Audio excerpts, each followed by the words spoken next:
તમને કદાચ ડોક્ટર જયરામે કીધું એમ ત્યારે કદાચ ખ્યાલ આવ્યો હોય, કોઈને ના ખ્યાલ હોય, પણ કેવડિયા જ્યાં સરદાર વલ્લભભાઈ પટેલની મૂર્તિ બનેલી છે ત્યાં 2-3 દિવસ પહેલા એક સાઇટ ચાલતી હતી, ત્યાં મ્યુઝિયમ બને છે. ત્યાંના આપણા 2 આદિવાસી છોકરાઓ તડવી સમાજના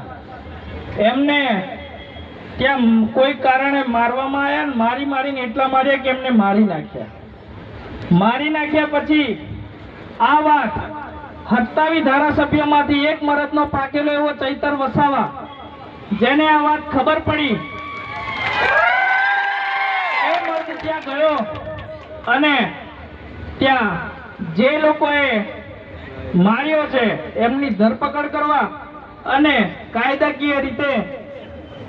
પોસ્ટમોર્ટમ કરવા અને ફરિયાદ નોંધવા માટે કીધું. ત્યારે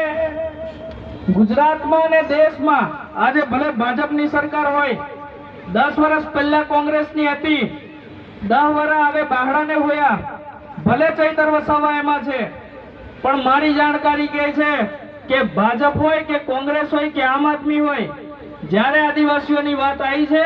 ત્યારે કોઈ પાર્ટી સમાજ જોડે નથી ઊભી રહી. ત્યારે ચૈતર વસાવા ત્યાં ગયા અને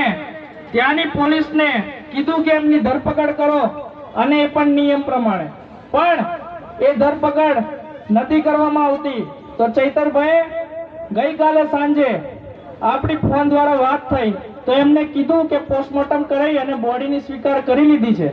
પણ 13 તારીખે ત્યાં લગભગ બેસણું રાખેલું છે કે કંઈક છે. તો એમને કીધું છે કે ઘોગંબા આદિવાસીઓને મારા તરફથી કહી દેજો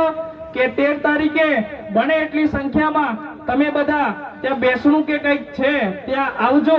એમ કીધેલું છે. તો હું ચૈતર વસાવા તરફથી આપ બધાને આ મેસેજ આપું છું કે 13 તારીખે ચૈતરભાઈ વસાવાએ ત્યાં બોલાયા છે અને આદિવાસી યુવા સમિતિના આગેવાનો તો જવાના જ છે,